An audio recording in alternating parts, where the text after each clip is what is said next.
Hello, ladies and gentlemen. I'm Madhumita Mukherjee, Consultant Director in charge of Industry Relations at BigMint. And I have with me a guest at my BigMint podcast. He's Mr. Dinesh Gupta, Honorary Treasurer in the Institute of Indian Foundry, Director at Satyakaran Engineers Private Limited.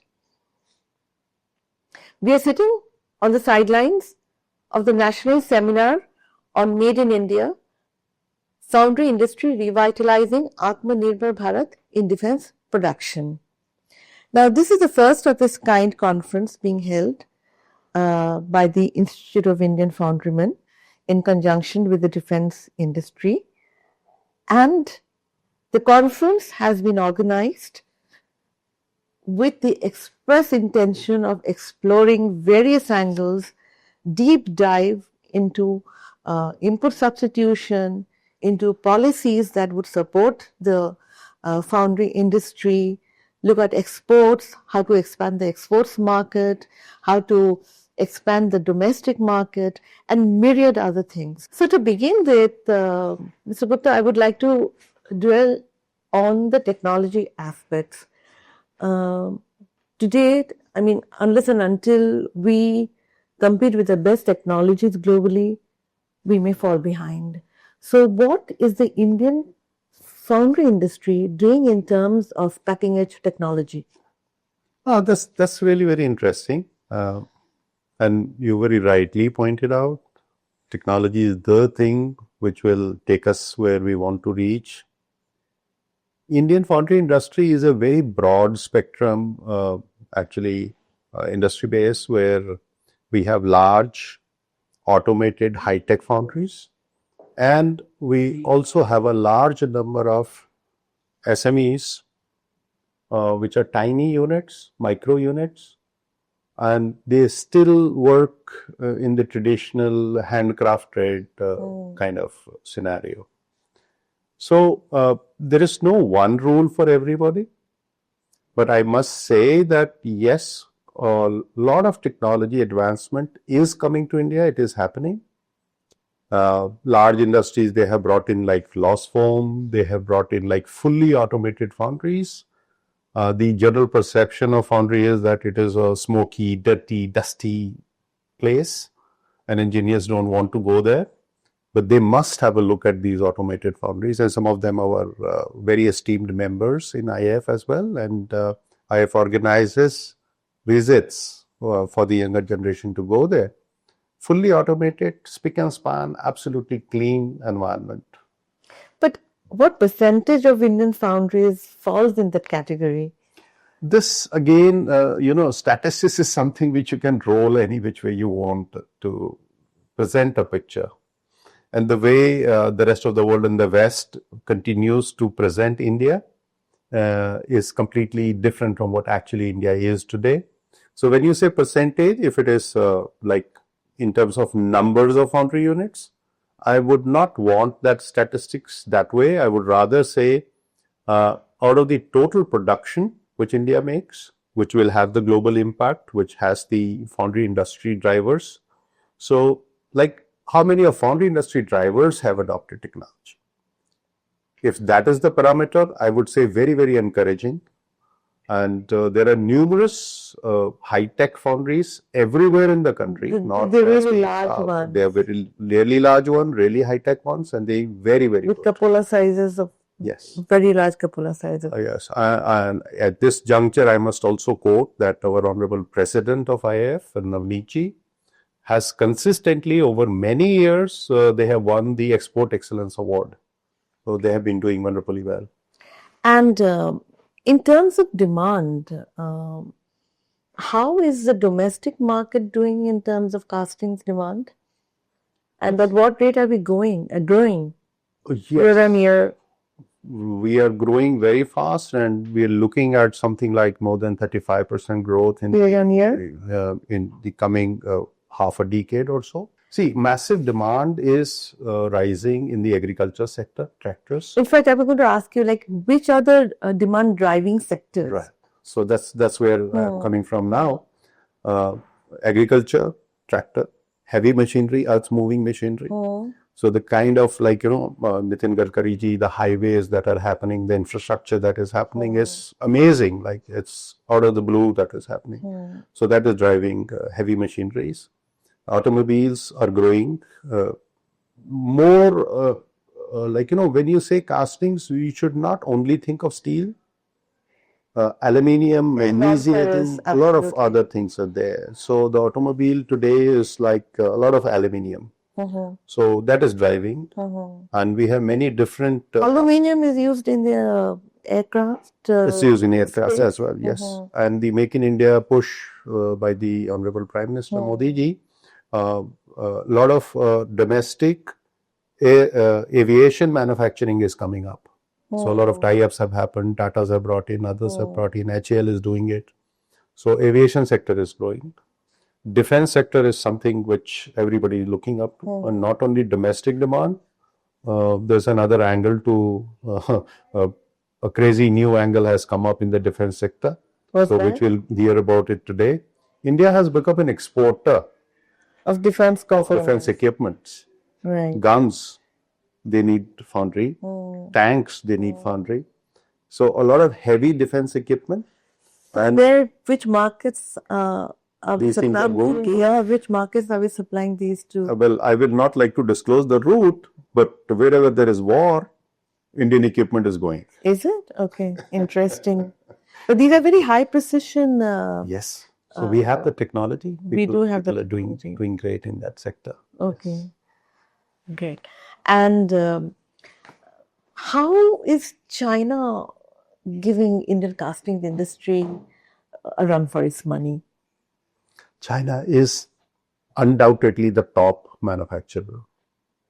And they're going to remain number one for many decades to come, I believe. In terms of export pricing, because we know how aggressive China is. They are aggressive. See, it's my personal view, not on IIF platform, but personally, what I heard about China earlier was the state has a big role in making this happen. Like Chinese, they got free electricity. And I remember when we had these Asian Games and all, we were exporting a lot of our ore to China. And we were supposed to get from China. Ore in the sense? The iron ore. Iron ore. Iron ore. Mining that was happening in East India. And that was driving our export figures. We're still exporting a lot of iron ore to China. Which we should not, rather. We should be processing it domestically. For domestic use. So China was supposed to return the favor by giving us foundry grade coke. I see. Which they reneged on. They never gave us. But we still survived through it. So the policies, the state-run policies are restrictive and favoring very heavily the domestic industry. I believe coke is becoming a huge challenge. Salting coke is becoming a huge challenge. So can you just tell us a bit about that? See, the coal or the coke that originates in India has very high ash content. So that is not the kind of coke you would want to use in a high purity, high grade foundry material. So we sometimes have to import this. So any challenges in terms of imports? Well, if the nation doesn't want to give it to us, what do we do? And how are Indian casting units performing? What is the capacity utilization? Are they operating at 100% capacity? Some, statistics would say that we are at kind of 80% capacity utilization. But the other interesting fact is that a lot of foundry owners have set up newer units. They're expanding multiples. Every day you hear another 10 foundries have sprung up in the country. So it is best to keep your capacity utilization at 80 and not make it 100 and 120. Because then you have challenges about order fulfillment buffers and things like that. So the better is put up a new foundry. So 80% is a very, very good figure in terms of utilization. Now, we all know about the government's infrastructure push. So to what extent has this given an incremental push to the Indian foundry industry? not just incremental, I would say massive push. Yes, the domestic demand is increasing. The import substitution is something that government is aiming at. They have brought in some like Europe-like tools and techniques to help us out.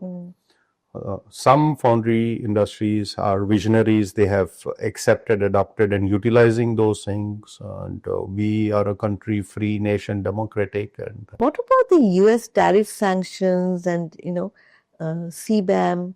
We are seeing increasing global trade obstacles coming up. So, how is the foundry industry in India navigating these challenges? Yes, I was in Germany with going around foundries and looking at this hydrogen aspect and CBAM and carbon credits and those kind of stuffs. Foundry has a huge potential of carbon credits. The nature, very technical nature of the foundry is such. And it also results in net savings. I know of Dinesh Gupta is also sitting here. His foundry utilizes solar energy, and his net electricity bill is negative. So look at the carbon credits. Wonderful. It is, your perception, your thought process. So there are two kinds of people. One would say that it is being restrictive on me, and who moved my cheese? I was very happy. I was exporting a lot, and now I have to get down to struggling again. But look at the other aspect. The other aspect is that if you invest a little bit, if you transform a little bit, and if you grow a little bit, then you get into a niche market where the others have been filtered out. So it should actually help you beat competition rather than getting scared of it. You will have to technologically advance. There is no other way out. The world is growing. So where do you see by 2030, India is targeting 300 million tons of crude steel production. So where do you see the castings industry by that watershed year in terms of production, in terms of consumption, in terms of exports? Once again, I would like to improve. If I may intercept, in terms of raw material challenges getting mitigated to an extent by 2030. Raw material will never be a challenge. Do you think so? Yes, of course. Because, see, take an example of, say, the Gulf countries. Let's talk about Bahrain. Bahrain is an aluminium smelter. That's their core competence. So the containers of scrap will come there. They will use their natural gas. They will convert it and export it back. So they are the conversion hub. India has a huge demographic advantage in terms of the young manpower that we have. Only if we can translate it into being a conversion hub. So if you are a great converter, raw materials will come and you will get the money for the work that you do. And any message in particular for DEFCON?